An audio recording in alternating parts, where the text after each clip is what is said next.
By Sawanadi, when you say you're meeting in closed door, we don't know what secret there is right now.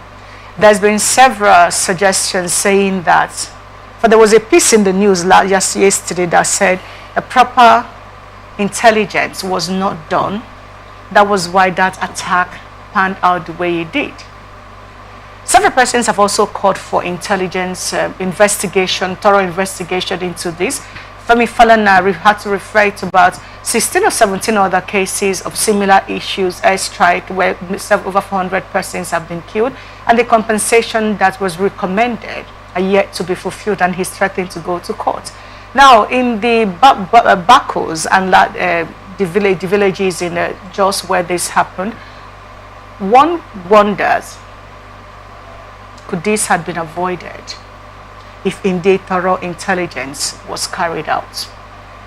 Well, thorough intelligence is very, very key to ensuring security of lives and properties, so as to ensuring that there is no mistake from the end of the military personnel or the law enforcement agents, so that the proper people who are the culprits are targeted and them, hunted down, and rather than extending that to innocent persons. And it must also be borne in mind that coming in alliance with local security outfits, just like this vigilante and all those local security outfits that have been, is also very key. And that is why some persons have always clamored for state police, because it will give room for the indigenes of that community to be carried along with respect to security of lives and properties of that area. And these are the people who knows the nooks and crannies of their states and their communities.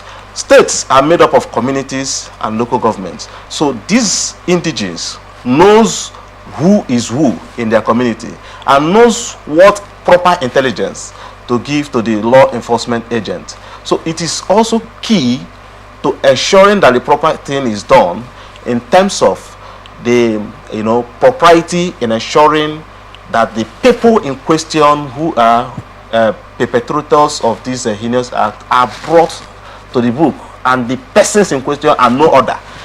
So it is good to work hand in hand with the villagers, forming the security outfit in the locality, who would also serve as people who would give this intelligence report, and then because they know where they follow, where they know the nooks and crannies of their communities and their states better than even some of these military personnel, better than the police who is from Nasarawa state and then posted to the state.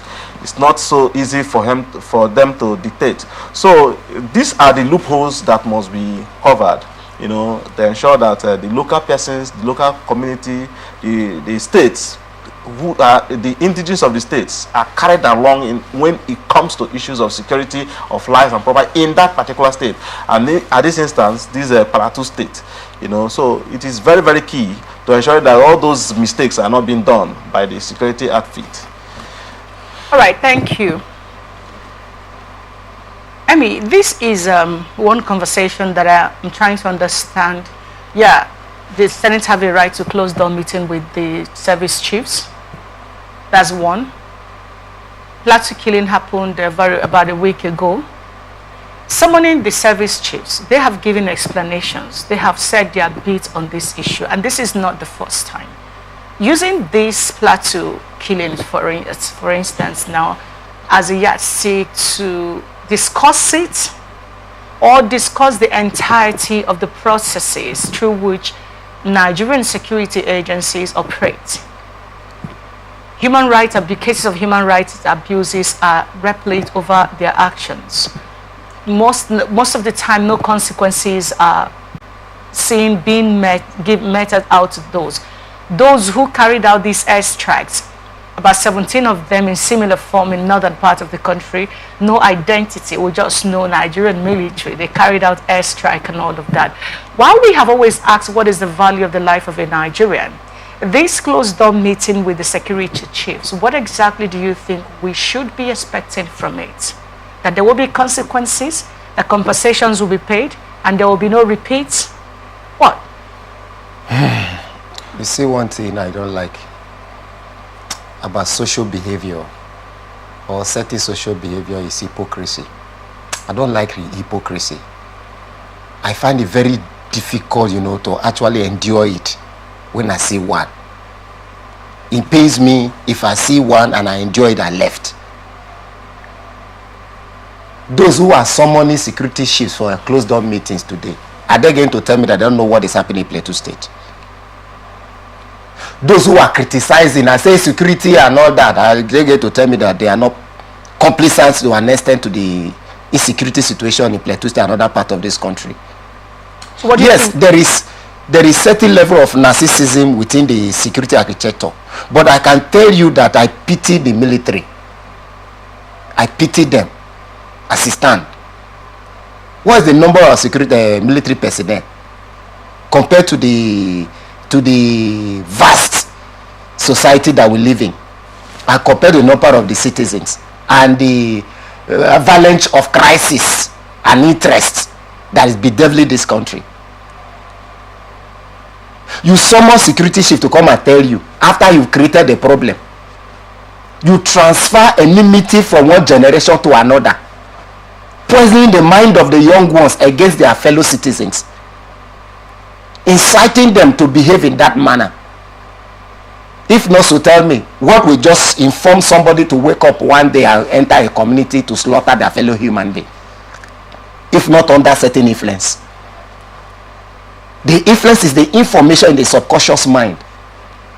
And this is what Nigerians are doing every day. And at the end, oh, the military have failed, military intelligence, oh, do this. I pity them. A one who calls himself a religious leader, who's supposed to be an agent of peace, we go inciting people on the pulpit or in whatever mosque. Even as a scholar, you poison the mind of the people against their fellow citizens, and you left. So you are not expecting these people to implement what you've told them? They will go there and exhibit it. They will act it out, seeing their fellow citizens as their enemies. A politician will come and run his mouth, inciting and poisoning the mind of people against their fellow citizens, after which we'll go and sleep. When the people started, implementing what had been told them, military, come here, come and explain. Security chief, why you failed, why you did. Meanwhile, you go home, you organize meeting, and you call some people enemy of their fellow citizens. This is the situation the military are. So they are now fighting against external aggression.